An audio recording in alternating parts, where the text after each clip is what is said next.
ॐ भूर्भुवः स्वः तत्सवितुर्वरेण्यं भर्गो देवस्य धीमहि धियो यो नः प्रचोदयात्। स्नातक द्वितीय वर्ष की कक्षा में आपका पुनः स्वागत है।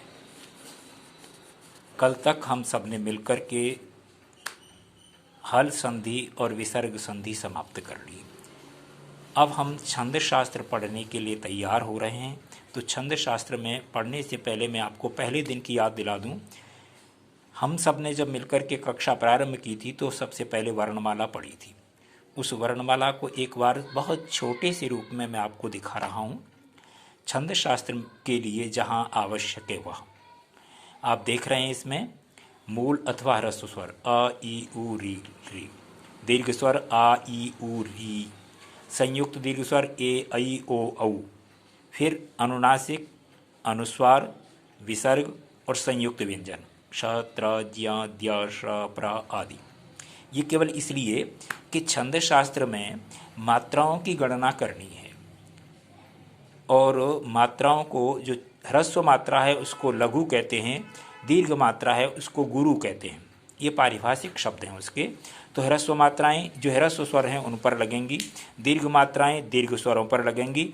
अब ये जो संयुक्त दीर्घ स्वर है ए ऐ ओ औ, उसको सामान्य तौर पर हम जब पढ़ते रहे तो छोटा ए बड़ा ए छोटा ओ बड़ा ओ ऐसा पढ़ते।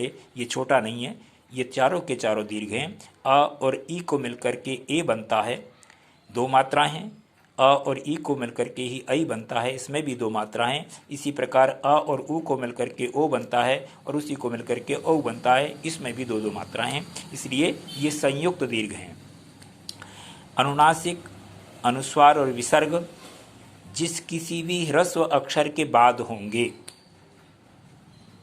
उसको भी दीर्घ अर्थात गुरु मात्रा के रूप में गिना जाएगा। जैसे अ पर लगा रखा है अंग, तो ये अनुस्वार और अनुनासिक, ये ऐसा अक्षर जो भी होगा उसको अपन दो मात्रा अर्थात गुरु वर्ण गिनेंगे। विसर्ग जिस पर होगा उसको भी ऐसे ही गिनेंगे। संयुक्त व्यंजन ये क्षात्र ज्या द्रा प्रा, इससे पूर्व वाला जो ह्रस्व वर्ण है उसको भी गुरु गिना जाएगा। ये अपन हम सब मिलकर के प्रथम वर्ष में पढ़ चुके हैं। संयोग्य गुरु दीर्घम च ह्रस्वम लघु, ये जो सूत्र पढ़े थे अपन ने संज्ञा प्रकरण में, उनके अनुसार कि जो ह्रस्व है उसको लघु कहते हैं, जो दीर्घ है उसको गुरु कहते हैं, और संयोग परे होने पर जो लघु अक्षर है उसको भी गुरु माना जाता है।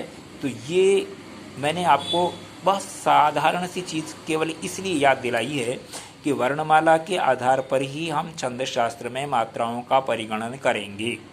मात्राओं के परिगणन के लिए ह्रस्व जो स्वर है उस पर एक मात्रा लगेगी, दीर्घ स्वर पर दो मात्राएं लगेंगी, संयुक्त दीर्घ पर भी दो होंगी, अनुनासिक, विसर्ग और अनुस्वार वाले लघु पर भी दो होंगी, और संयुक्त वर्ण से पूर्व जो लघु होगा उस पर भी दो मात्राएं होंगी।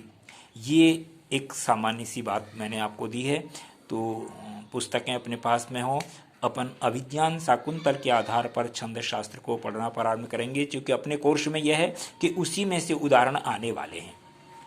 तो आज का पाठ अपन इस सूचना के साथ कि आपके पास पुस्तकें हैं तो एक बार उनको रखिए, देखिए, समाप्त करते हैं। आगे कल अपन पढ़ेंगे। धन्यवाद।